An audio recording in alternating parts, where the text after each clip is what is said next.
So I'll just wrap up quickly with funding issues, and then we'll open the floor to the editorial side of the discussion. So all university presses in Canada, our main source of funding is the Aid to Scholarly Publications program, of which Kel is the manager.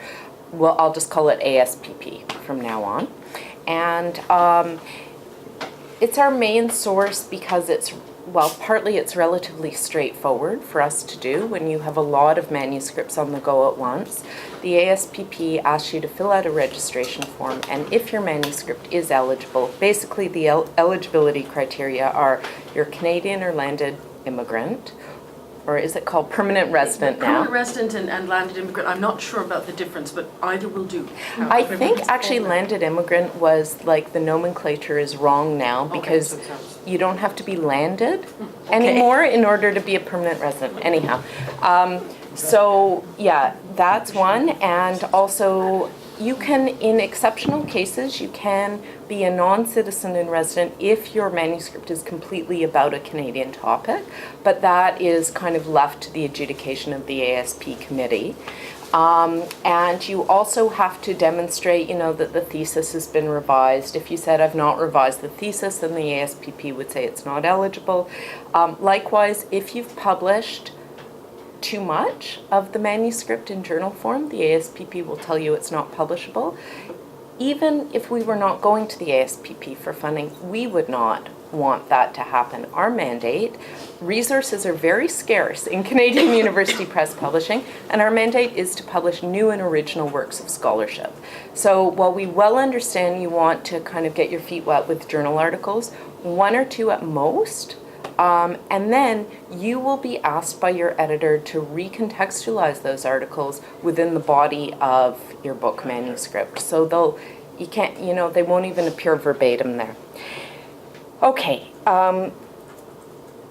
this grant that the ASPP awards belongs neither to the press or to the author, but to the manuscript itself. So in theory, you could be awarded an ASPP grant for your manuscript, and the Press's Publications Board could choose not to proceed with the manuscript. This does happen. You can take your book and your grant and go to another press. So that's how that works. Provided it's a press that is qualified to work with us, and we do have a list of those. Right, that's right. This grant from the ASPP covers about a third to half of the actual cost of producing this book. Remember, the cost of producing a scholarly book are exactly the same as producing Margaret Atwood's bestseller, except she sells hundreds of thousands, and we hope to sell 1,000. So there are lots and lots of differences there. So also don't be surprised when your editor says, okay, we've got to come up with extra funding on top of ASPP, and let me help you look for that. I think the minimum standard now in Canada is that you need to have an ASPP grant or the equivalent, which is $8,000. In order to get a book published. Now, one of my areas of acquisition is in Asian studies, and at least half, if not more, of my authors are not Canadian. So, and the subject is not Canadian, so I can't apply to this program. And so we have to come up with that money from other sources. Like that full amount from other sources. But even when you get an ASPP grant, there's still other things that you will want to have the cost covered for. So for instance, indexing, our production manager is always encouraging me to get authors to find indexing money from their universities, because better to hire a professional indexer than to do it yourself. I'm assuming none of you is a professional indexer. That will help you as an author. That's not money to defray publication costs. So, for instance, I know at the University of Ottawa, the VP Research does have a small fund of a couple, $1,000 or $2,000 to which affiliated staff and faculty can apply. University of Western Ontario has one, UVic has one. So it's always worth asking with your VP Research about whether there is a publication fund available at the university. Yeah. There are also other granting institutions to which we routinely apply in conjunction with the author. I know McGill Queen's applies to the Hannah Foundation, right, for books in medical history? We do. In some cases, another way in which that funding can come about is by an endowed series. Right. So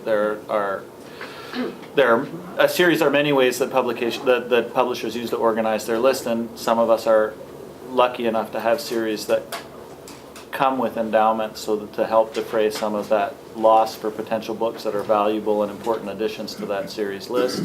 But there are also, barring the possibility of publishing in a series, let alone an endowed series, there are also a number of other organizations where the funding of a particular book and its publication and subsequent dissemination will be fit within the mandate of that series, mandate of that organization, and those are the kinds of non-university and non-governmental sources to which we'll apply for funding.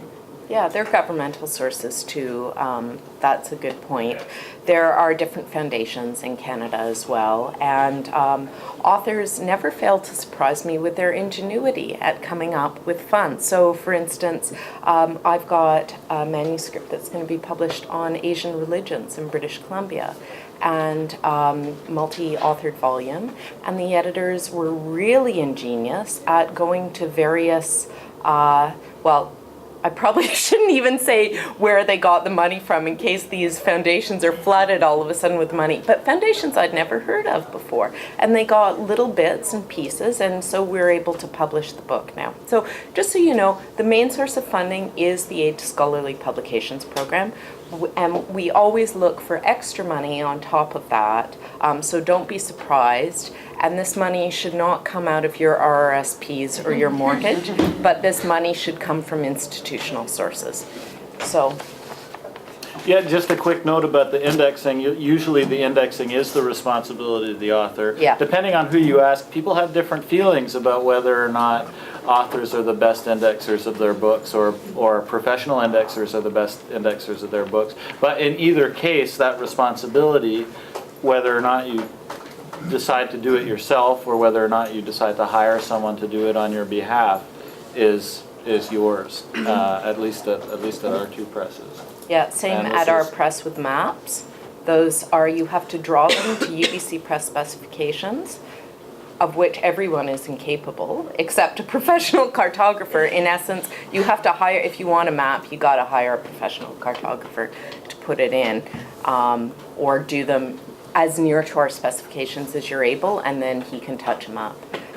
So there are costs borne by the author, and that's one thing you can always, after you place your proposal with an editor, you can always ask your editor, here's what my book will look like. Are there any costs that will be borne by me for this? Yeah. I mean, it's important to understand the differentiation between these two sources of institutional funding. There's stuff that's generally called manuscript preparation money, and that's sort of like falls under the category kind of like seed grants or completion grants and stuff like that, where that'll give you the ability to, say, hire a graduate student to compile a bibliography for an edited collection if that bibliography is not combined, or to do other stuff that is related to the preparation of the manuscript. But that money and those tasks are not the same as a publication subvention that goes toward funding the publication of the book. And there are some universities that have money for both or for either, and it's important to understand that distinction.